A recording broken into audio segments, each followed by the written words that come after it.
अपने राज्य में लहसुन की खेती बड़े पैमाने पर की जाती है और जिन किसानों ने लहसुन की फसल देरी से लगाई थी, उनको फसल से अधिक उत्पादन लेने के लिए कुछ जरूरी कार्यों को करने की जरूरत है। जो आप लहसुन की फसल में कौन कौन से कार्यों को करेंगे, इस बारे में जानकारी दे रहे हैं वरिष्ठ वैज्ञानिक डॉक्टर मृगेंद्र सिंह।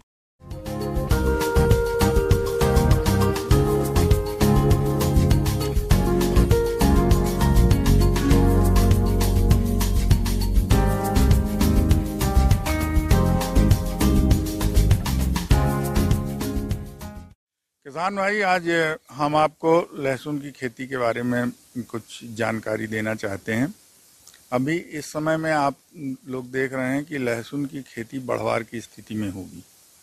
तो किसान भाई, अगर हम सिंचाई की बात करते हैं तो आप ये समझिए कि चूंकि हमने आपको पहले भी बताया है कि ये एक तो कंद वाली फसल है, इसकी जड़ें बहुत गहराई तक नहीं जाती हैं। कई बार हमको ये भी देखने पे आता है कि अगर उसमें ऑर्गेनिक मैटर कम है, उसमें हमने गोबर की खाद या इसकी मात्रा कम अप्लाई किया है, तो जल्दी जल्दी पानी की आवश्यकता।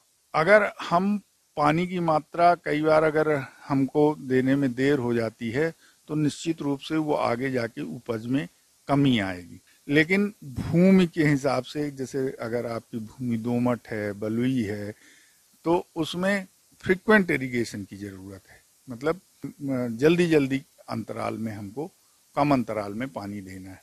और अगर भूमि अच्छी है, उसकी वाटर होल्डिंग कैपेसिटी ज्यादा है, तो हमें पानी देने की कम आवश्यकता होती है। कंदीय फसल होने के कारण लहसुन की फसल में बार बार सिंचाई करने की जरूरत पड़ती है। विशेषकर कंद बनना प्रारंभ होने और कंद के विकास के समय लहसुन की फसल नमी के प्रति अति संवेदनशील होती है। लहसुन की फसल में रोपाई के तुरंत बाद और फिर 7 से 10 दिन के अंतराल पर सिंचाई करते रहना चाहिए। लहसुन की खुदाई से 10 से 15 दिन पहले सिंचाई बंद कर देनी चाहिए। अधिक सिंचाई हमेशा नुकसानदायक होती है, इसलिए फसल में जल भराव नहीं होने देना चाहिए।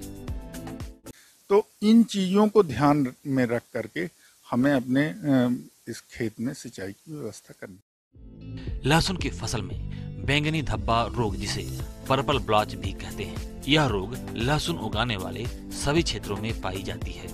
इस रोग का कारण अल्टरनेरिया पोरी नामक फफूंद है। बैंगनी धब्बा रोग के लक्षण लहसुन की पत्तियों, तनों और बीज डंठलों पर दिखाई देता है। रोगग्रस्त भाग पर सफेद भूरे रंग के धब्बे बनते हैं, जिसका मध्य भाग बाद में बैंगनी रंग का हो जाता है। रोग के लक्षण के लगभग 2 सप्ताह पश्चात इन बैंगनी धब्बों पर पृष्ठीय बीजाणुओं के बनने से ये काले रंग के दिखाई देने लगते हैं। अनुकूल समय पर रोगग्रस्त पत्तियां झुलस जाती हैं, साथ ही पत्ती और तने गिर जाते हैं, जिसके कारण कंद और बीज नहीं बन पाते हैं। बैंगनी धब्बा रोग की रोकथाम के लिए अच्छी रोग प्रतिरोधक किस्मों के बीज का प्रयोग करना चाहिए और फसल चक्र अपनाना चाहिए।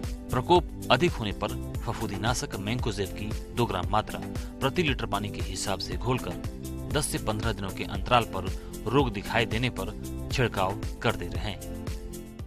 साथ में आप ये देखें कि इस समय कीड़े, चूंकि तापमान बढ़ रहा है तो कीड़े मकोड़ों का प्रकोप भी बढ़ रहा होगा। इसमें सबसे मुख्य रूप से थ्रिप्स आता है। ये चूसने वाला कीड़ा है। ये थ्रिप्स में आप देखे होंगे कि ये रस चूसने वाला कीड़ा है। ऊपर से पौधा ऐसा प्रतीत होता है जैसे सूख रहा है और कई बार इसमें स्पॉट भी दिखते हैं। तो किसान भाई इसको देखें।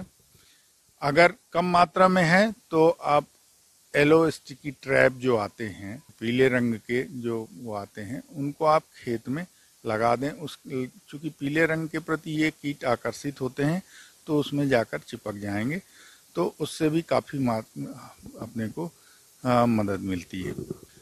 और साथ साथ में अगर ज़्यादा है, आपको ऐसा लग रहा है कि अत्यधिक मात्रा में है, तो इसमें आप एसीफेट, एसिटामाप्रिड, इमिडाक्लोप्रिड, इन केमिकल्स का आप स्प्रे कर सकते हैं। केमिकल का कम से कम प्रयोग करें और एक ही चीज़ पर आप डिपेंडेंट ना रहें, ये आप ध्यान रखें। तो इन 2 चीज़ों से अभी बचने की ज़रूरत है कि जो ये रोग आ रहे हैं ये इनसे आपकी बचत होगी। साथ में कीड़े, जो रस चूसक कीड़े आ रहे हैं, उनसे आपकी फसल अगर बच जाएगी तो आपको अच्छा उत्पादन मिलेगा।